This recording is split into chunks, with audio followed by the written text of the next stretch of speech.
mbokk yi ñu ngi leen di nuyu amaan mbégte lool di kàttan yéen ci xibaaru météo yi fas yéene di tër xibaar yi tey ji li ñu am ñu tàmbali ci ponk yi nga xam moo gën a fës tàngaay boo xam ni dafa tey fës na lool ci digg réew mi ay ñeent fukki degré ak lu tegal la ñuy am surtout ci penku réew mi ak peex moo xam ne am nañ ko ci diggante Ndar ak Ndakaaru ñu xool nag niir yi nu ñuy tëddee ci Afrique sowu jant daanaka asamaan Sénégal niir yu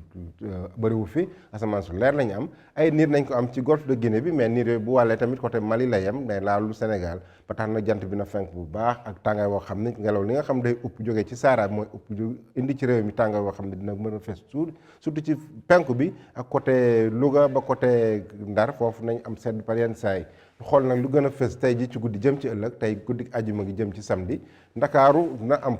fukki degré ak juróom-ñett mais Ndar mooy gën a sedd parce que Ndar na am fukki degré ak juróom-benn mooy gën a sedd ci guddi gi fukki degré ak juróom-ñaar ñu am ko Thiès fukki degré ak ñett ñu am ko fële ca Mbour ak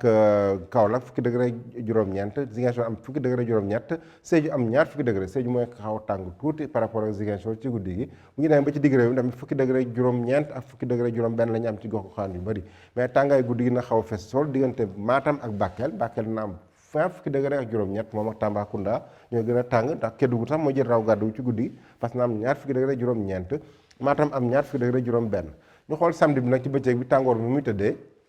daanaka Ndakaaru mooy ga am feex mi parce que Ndakaaru na am ñaar fukki degré ñeent boo la xala tàngaaru Ndakaaru ci bëccëg bi sax mooy gën a yées dañuy am ci Tambacounda ak Kédougou ci guddi ga parce que ñaar fukki degré ñeent la ñuy am Ndakaaru Ndar am ñaar fukki degré juróom fi ci des yëpp fanweer degré rek lu tegal la ñuy am ci penku réew mi lu mel ni Thiès am fanweer degré rek benn fanweer degré ñaar ñu am ko Mbour fanweer degré juróom-ñaar ñu am ko Fatick bu ñu demee ba ci bët Saloum bi Ziguinchor na am fanweer degré juróom-ñaar fanweer degré juróom-ñaar ñu am ko Sédhiou tàngaay nag commencé yokk tuuti ñu am ay ñeent fukki degré dañ ko am Kolda ak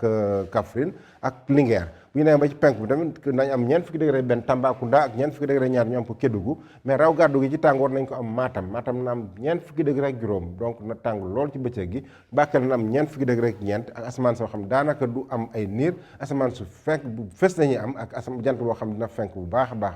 donc mbokk yi bu ñu ko tënkee tàngaay wu tar la ñu am tàngaay wu tar ci penku réew mi lu mel ni Matam nga am ñeent fukki degré juróom ak lu mel ni Ndakaaru nga xam na am peex moom ak Ndar foofu na am lu am yées fanweer degré li ci des yëpp nag tàngaay la ñu am ci bëccëg gi surtout ci suba ci samedi gi donc mbokk yi loolu la ñu indiloon tey di leen dig daje ba suba ak jàmm wasalaam